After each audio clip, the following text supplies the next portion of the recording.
ዛሬ ደግሞ ይዤላችሁ የቀረብኳቸው እጅግ በጣም የተመረጡ ከነ ዘር ለመያዝ የደረሰች እቺ ወደ 8 ወር ጥጃ ናት። ሌሎቹ ግን እንደምታዩቸው በጣም ጥሩ ናቸው ያሉት። እያንዳንዳቸው ምን ይመስላሉ የዞር እናያቸዋለን። እዚህ ጋር የተወለደች በቅርብ የተወለደች እምቦሳም አለች። ይህችን እምቦሳ ከነ እናቷ ነው የምትሸጠው። ይቺውን በጣም ቆንጅዬ የጀርዚ ዝርያ ናት። ጀርዚዎች እንደምታውቁት በዓለም እጅግ በጣም ምርጥ ዝርያ የሚባሉ ናቸው። የዚች እናቷ ናት። መቼ የተወለደች ደግሞ እናያታለን። ይቺ ለመውለድ በጣም ተቃርባለች። ለሁለተኛ ናት። እነዚህን ደግሞ እንደምታዩቸው በጣም ነጫጮች ናቸው። በአብዛኞቹ እኛ ጋር የምናመጣቸው ጊደሮች በጣም ጥሩ ከመሆናቸው የተነሳ በጣም ሃይብሪድ ናቸው። በተለይ በሆልስቲን ፍሪጂያን እጅግ በጣም ጥሩዎች ናቸው። በተለይ መቼ ዘር ተሰጣቸው በተባሉት ቀን ነው የሚደርሱት። አሁን እቺ ለመውለድ በጣም ተቃርባለች። የምታዩት የምናያት ዝግጁነት እንግዲህ ልጅ ወይም ጥጃ ንፍጥ የሚሉት በተለምዶ ነው። ፕላሴንታ ወይም ደግሞ ያን ያቀፈ አካል ነው። ስለዚህ እነዚህ በሙሉ እንግዲህ ጥጃዎች እንደምታዩቸው እናያለን። እስኪ ምን ይመስላሉ አንድ በአንድ የጤናቸው ሁኔታ፣ የእርግዝና ጊዜያቸው፣ ያመጋገባቸው ሁኔታ፣ ሰውነታቸው ላይ ቁስለት አለ ወይ በደንብ እየዞርን እያንዳንዳቸውን እናያለን። እንግዲህ ስንመርጥ በአብዛኛው ጊዜ መሰረት የምናደርገው ምን ነው እነዚህ የሆልስቲን ፍሪጂያኖች እንዴት አድርገን እንመርጣቸዋለን? የጤናቸው ሁኔታ ምን ይመስላል? ስንተኛ ወሊድ ናቸው? ሁለተኛና ሶስተኛ ወሊዶች ላይ በጣም ትኩረት እናደርጋለን። እነዚህን እያየን ነው። በተለይ ደግሞ የምናያቸው እነዚህ አሁን እዚህ ጭቃው ድንገት አንዳንዴ እንትን ይላል፣ ግን ይሄ የሚነሳ ጭቃ ነው በአብዛኛው ያላቸው። ስለዚህ እነዚህ በሙሉ መግዛት ለምትፈልጉ በዚሁ አጋጣሚ ነግራቸው እንዴት አድርገን የምንገዛቸው፣ የአመጋገባቸው ሁኔታ ምን ይመስላል፣ ዝርያቸው ስንተኛ ወር ላይ ናቸው፣ ምን ክትባት ወሰዱ፣ ፋይላቸው ምን ይመስላል፣ የተሰጣቸው ዘር መቼ ነው፣ ምን ዘር ነው የተሰጣቸው፣ ኖርማል ዘር ነው ወይስ ደግሞ ሰክሰስ ዘር ነው። የተለያዩ የዝርያ አይነቶች አሉ። ይቺ አሁን የየትኛዋ ልጅ ናት? ከስንት ወር በኋላ ይቺ ዘር ለመያዝ ትደርሳለች? ብዙ ጊዜ እንደምንነግራቸው ጥጆች ከተወለዱ ከ1 ዓመት ከ5 ወር እስከ 1 ዓመት ከ7 ወር ድረስ ጥሩ አመጋገብ ሁኔታ ካላቸው ሰውነታቸው አቅማቸው በደንብ ዘር መሸከም ሲችል ዘር ይሰጣቸዋል። ነገር ግን የኮርማ ፍላጎት ስላሳዩ አይደለም የምንሰጣቸው። ብዙ ጊዜ የኮርማ ፍላጎት ስላሳዩ በ1 ዓመታቸው የምንሰጣቸው ከሆነ በአብዛኛው ጊዜ ያለ እድሜያቸው ስለሚወልዱ ለተለያየ ጤና ችግር ይጋለጣሉ። ረዥም እድሜ አይኖራቸውም። ወተታቸውም ብዙ አይሆንም። ስለዚህ ጥጆችንም ስናረባ ምን መሆን አለበት? ከ1 ዓመት ከ5 ወር እስከ 1 ዓመት ከ8 ወር ከደረሱ በኋላ ነው ለኮርማ ማብቃት ያለብን። ይህና ሌሎችንም እንግዲህ ይዘንላቸው ቀርበናል። እስኪ ደግሞ በተናጠል ደግሞ እያንዳንዳቸው እንቅስቃሴያቸው ምን ይመስላል አንድ በአንድ እናያቸዋለን።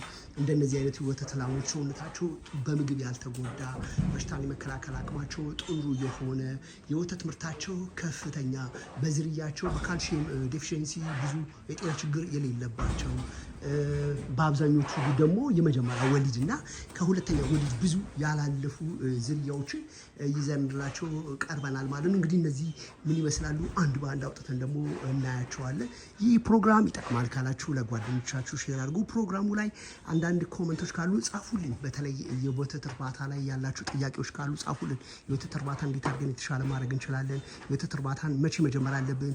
የወተት እርባታ አመጋገባችን ምን መሆን አለበት? ዝርያ መረጣ እንዴት መሆን አለበት? ክትባት እንዴት ይሰጣል? መኖ እንዴት ይዘጋጃል? ጥጃዎች እንክብካቤ ምን ይመስላል? እና ሌሎችንም የያዙ እኛ ጋር ስትመጡ ለሚቀጥለው 4 ቀን የሚሰጡ የወተት ላሞች እንክብካቤና ክትትል ስልጠና ስላለ መታችሁ ወደ ስልጠናው እንድትሳተፉ ለማለት ፈልጌን። ኃይሉ ነኝ እንስሳት ሐኪም። ፕሮግራሙ ደግሞ ሰብስክራይብ አድርጉ። ሰብስክራይብ ያላደረጋችሁ ላይክ አድርጉ፣ ሼር አድርጉ። ይጠቅማል ካላችሁ እንግዲህ ብዙ ሰዎች የወተት ላሞችን የወተት መጠናቸው ከፍ ያሉ እንዲሆኑ አመጋገብ ምን መሆን አለበት እባክህ ይሄን ስራለን የሚሉ ብዙ ደንበኞች አሉ። እንግዲህ የወተት ላሞች በወተት ምርታቸው ከፍ እንዲሉ ብዙ ጊዜ በጣም የሚመከረው የተመጣጠነ መኖ መስጠት ነው። በእርግጥ አሁን ያሉ እነዚህ መኖች አንደኛ ዋጋቸው ውድ ነው፣ ሁለተኛ የሚፈለገው ንጥረ ነገር በመኖች ውስጥ በብዛት የለም። ለምን? እሱ ሌላ ጉዳይ ነው። ስለዚህ የተመጣጠነ መኖ በደንብ ኮንሴንትሬትድ የሆነ እስከ 70% የሚደርስ ለወተት ላሞቻችን በሰጠን ቁጥር የወተት ምርታቸው ከፍ ይላል፣ ጤንነታቸውም የተጠበቀ ይሆናል። ወደ ደረቅ ሳር ስንገባ የምንሰጣቸው ደረቅ ሳር ራፌጅ፣ አረንጓዴ ለምለም ሳር መስጠት መቻል አለብን። እነዚህ ሳሮች ደግሞ የማይሸቱ በውስጣቸው ጥሩ ፕሮቲን፣ ጥሩ ንጥረ ነገርን የያዙና የሳር ደረጃ አለ። ጥሩ ደረጃ የሚባሉትን እንጂ እንደዚህ ዝም ብሎ ታጭነው የሚመጡትን በቦንዳ ታሽገው የሚመጡትን ሳይሆን ሳርን ፈትተን ማየት አለብን። በሳር ውስጥ ያለው ኮንቴንት መታወቅ አለበት። በተለይ የለመለመ ሳር እንደ አልፋ፣ እንደ ናፔር፣ እንደ ቆሎ ገለባ፣ ደረቅ ሳርም ከሆነ ደግሞ ሽታ የሌለው ሳይሌጅን ከሆነ በደንብ በወተት ላሞች ላይ በደንብ ልንሰጣቸው ይገባል። ሳይሌጅን በደንብ በሰጠናቸው ቁጥር የወተት ላሞቻችን ጤንነት የተጠበቀ ይሆናል። ላሞቻችን በተደጋጋሚ ዘር የመያዝ ችግር አይገጥማቸውም። የወተት ምርታቸው ከፍ ይላል። በሽታን የመከላከል አቅማቸውም ከፍ ይላል። ይሄ ነገርን በሙሉ በደንብ ማሟላት አለብን። በተለይ ደግሞ ስንሰጣቸው ኮንሴንትሬትድ መኖ በደንብ መስጠት አለብን።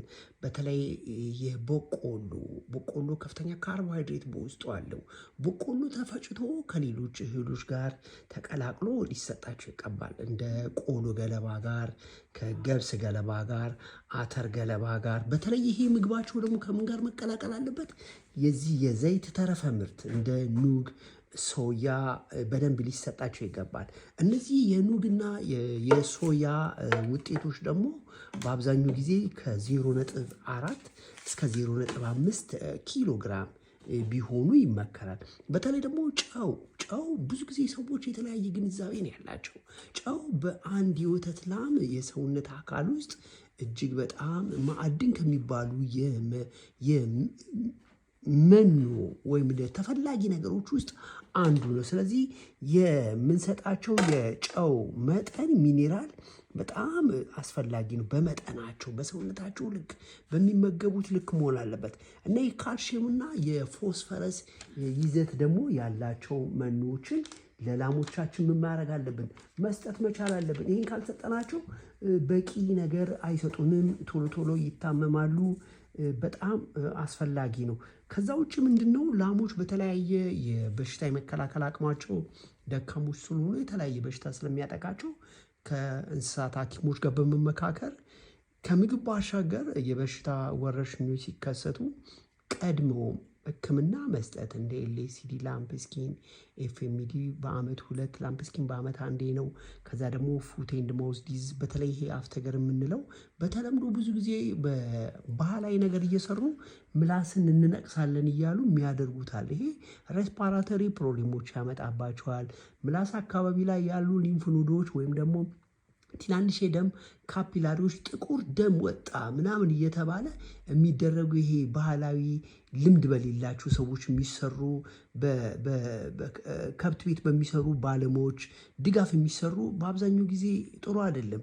የሚያውቅ ካለ ልምድ ያለው ሰው ከሌለ ግን ምላስን አንስቶ በመርፌ መብሳት በጣም አደጋ ነው። አንደኛ ይሄ ቴታነስ ያመጣል። ሁለተኛ ላሞቹ ምላሳቸውን የደም ቧንቧቸውን ጥቁር ደም ወጣ እያሉ እየነቀሱ ምግብ እንዳይበሉ ያደርጋቸዋል። እና ከእንደዚህ ያለ ነገር መጠንቀቅ አለብን። ባህላዊ ሕክምና ይደገፋል፣ ጥሩ ነው።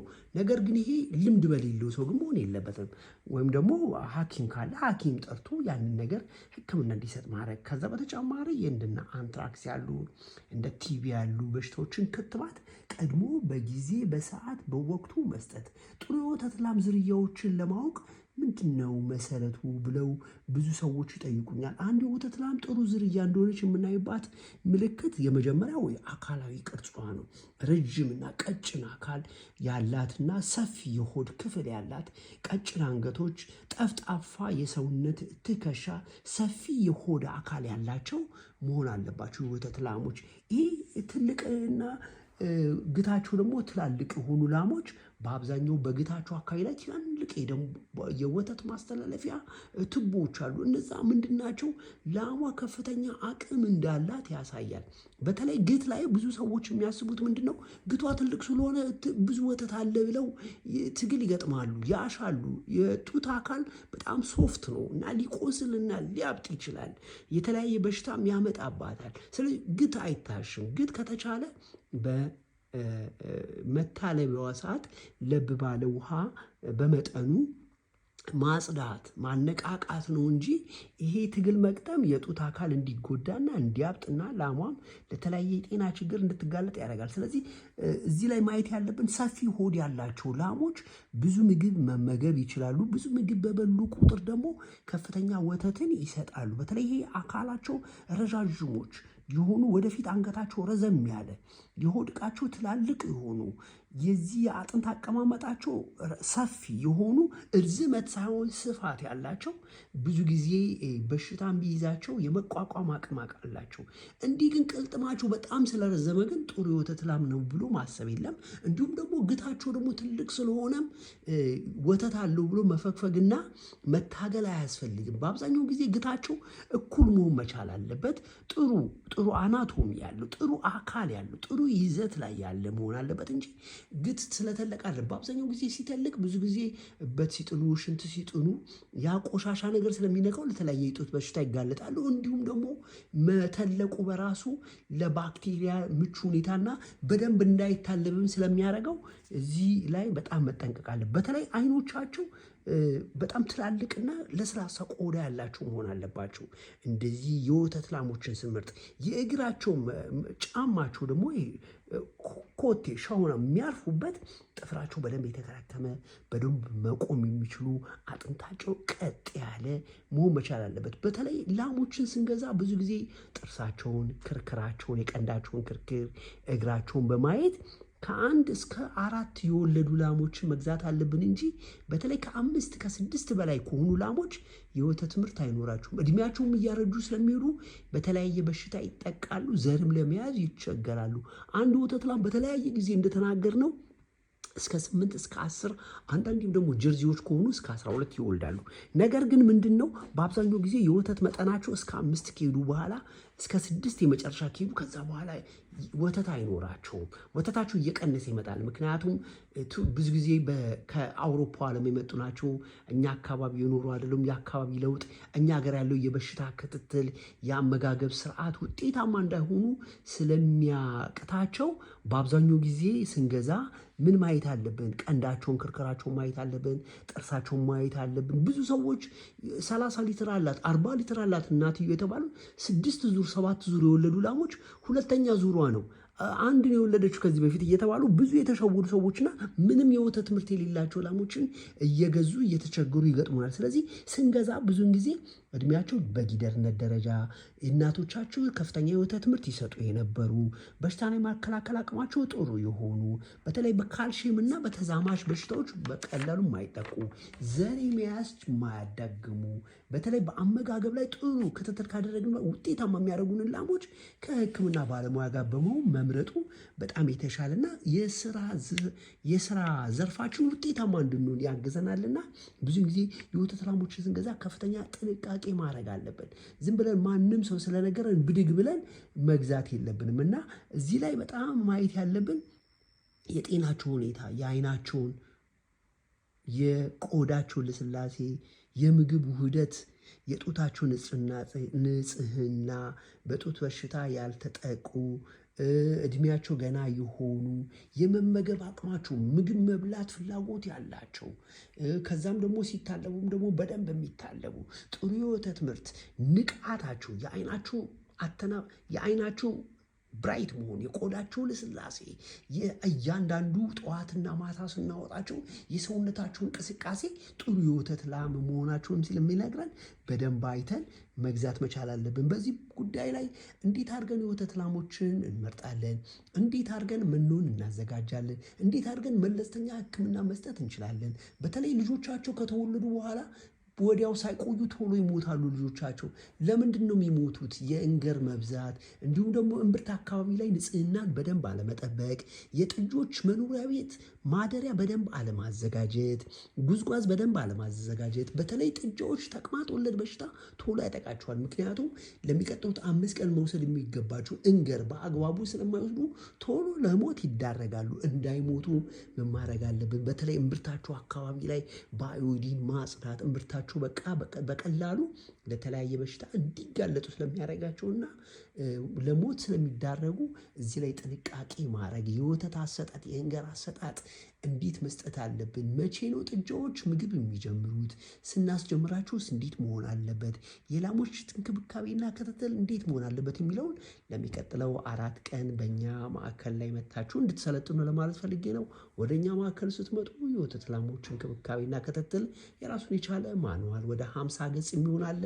ያ መጽሐፍ ደግሞ ብዙ ነገር እንድንረዳ፣ ብዙ ነገር እንድናቅ፣ ብዙ ነገር እንድንገናዘብ፣ በራሳችን መለስተኛ ሕክምና መስጠት እንድንችል ስለሚያግዘን ታች ባለ ስልኬ በኩል ደውሉልኝ። ኃይሉ ነኝ፣ የእንስሳት ሐኪም። ፕሮግራሙ ይጠቅማል ካላችሁ ለጓደኞቻችሁ ሼር አድርጉ፣ ኮመንት ጻፉልኝ። ሁላችሁንም አመሰግናለሁ። መልካም ጊዜ